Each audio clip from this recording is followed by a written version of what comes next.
Hello hi friends, ಇವತ್ತು ನಾನು ನಿಮಗೆ ಗುಲಾಬ್ ಜಾಮ್ ಮಾಡಿ ತೋರಿಸ್ತಾ ಇದ್ದೀನಿ. ನೋಡಿ ಯಾವ ಥರ ಸೂಪರಾಗಿ ಬಂದಿದೆ ಗುಲಾಬ್ ಜಾಮ್ ಅಂತ. ಹೇಗೆ ಮಾಡಿದೆ ಅಂತ ನೋಡ್ಕೊಂಡು ಬರೋಣ ಬನ್ನಿ. ಮತ್ತು ಕಟ್ ಮಾಡಿ ಕೂಡ ನಿಮಗೆ ಒಂದು ಪೀಸು ತೋರಿಸ್ತಾ ಇದ್ದೀನಿ. ನೋಡಿ ಸೂಪರಾಗಿ ಎಷ್ಟು ಸ್ಮೂತಾಗಿ ಬಂದಿದೆ.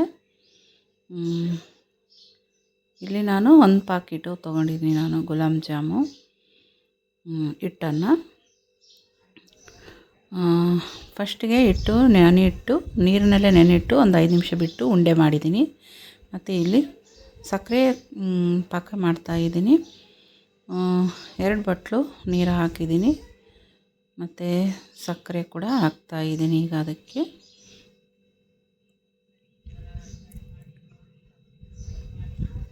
ಫಸ್ಟಿಗೆ ನಾವು ಪಾಕನ ಮಾಡಿ ಇಟ್ಕೊಂಡ್ಬಿಡಬೇಕು. 1 ಬಟ್ಲು ಸಕ್ಕರೆ ಹಾಕಿದ್ದೀನಿ ನಾನು. ಮತ್ತು ಇನ್ನು ಅರ್ಧ ಕೂಡ ಹಾಕಿದೆ. ಅರ್ಧಕ್ಕಿಂತ ಇನ್ನೂ ಕಡಿಮೆ ಹಾಕಿದ್ದೀನಿ.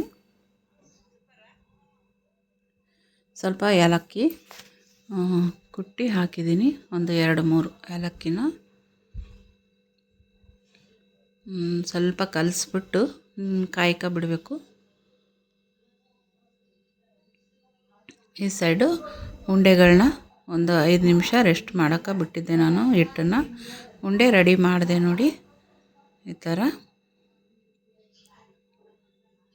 GRB ತೊಗೊಂಡಿದ್ದೀನಿ ನಾನು ಗುಲಾಬ್ ಜಾಮೂನ್ನ.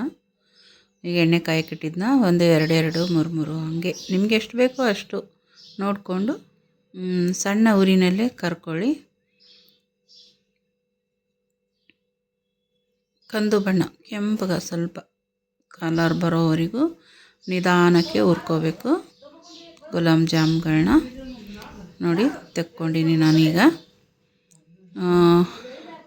ಮತ್ತು ಸಕ್ಕರೆ ಪಾಕದಲ್ಲಿ ಹಿಟ್ಟನ್ನ ಸ್ವಲ್ಪ ಆರಿದ ಮೇಲೆ ಸಕ್ಕರೆ ಪಾಕದಲ್ಲಿ ಹಾಕಬೇಕು.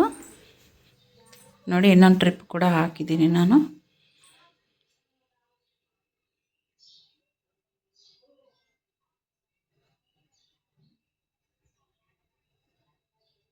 ಸಣ್ಣ ಉರಿನಲ್ಲೇ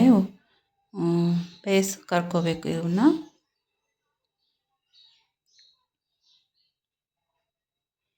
ನೋಡಿ ಈ ಥರ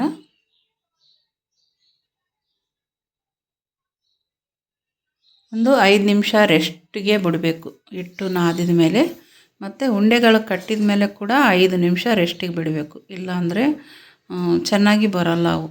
ಹಿಂದಲೇ ಮಾಡಿದ್ವಿ ಅಂದರೆ ನಾವು. ನೋಡಿ ನಾನು ಬೇರೆ ಯಾವ ಹಿಟ್ಟು ಕಲಸಿಲ್ಲ ಅದರಲ್ಲಿ. ಅದು ಕಲಿಸುವಾಗ ವಿಡಿಯೋ ಕಟ್ ಆಗಿದೆ. ಅದು ಹಿಟ್ಟು ಕಲಸೋ ಮುಂದೆ 1 ಪಾಕೆಟ್ ತೊಗೊಂಡಿದ್ದೀನಿ GRB ಗುಲಾಬ್ ಜಾಮೂನ್ನ. ನೋಡಿ ಈಗ ಸ್ವಲ್ಪ ಆರಿದ ಮೇಲೆ ನಾನು ಇಲ್ಲಿ ಪಾಕದಲ್ಲೇ ಹಾಕ್ತಾಯಿದ್ದೀನಿ. ಸ್ವಲ್ಪ ಬೆಚ್ಚಗಿದ್ರೆ ಸಾಕು, ಉಗುರು ಬೆಚ್ಚಗೆ. ಫುಲ್ಲು ಬಿಸಿ ಬಿಸಿ ಹಾಕಿಬಿಟ್ವಿ ಅಂದರೆ ಒಡೆದೋಗುತ್ತೆ ಅವು ಗುಲಾಬ್ ಜಾಮು. ನೋಡಿ ಎಷ್ಟು ಸೂಪರಾಗಿ ಬಂತಲ್ಲ. ಇದನ್ನು ನಾನೀಗ ಸ್ವಲ್ಪ ಹೊತ್ತು ಫ್ರಿಜ್ಜಲ್ಲಿ ಇಡ್ತಾಯಿದ್ದೀನಿ.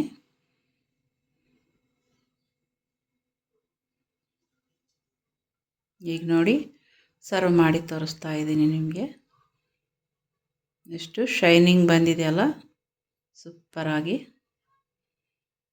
ನಿಮಗೆ ನನ್ನ ವಿಡಿಯೋ ಇಷ್ಟ ಆದರೆ ಲೈಕು, ಶೇರು, ಸಬ್ಸ್ಕ್ರೈಬ್ ಮಾಡಿ ಮತ್ತು ಕಮೆಂಟು ಕೂಡ ಮಾಡೋದನ್ನು ಮರಿಬೇಡಿ ಫ್ರೆಂಡ್ಸ್. ನೋಡಿ ಯಾವ ಥರ ಸೂಪರಾಗಿದೆಯಪ್ಪ.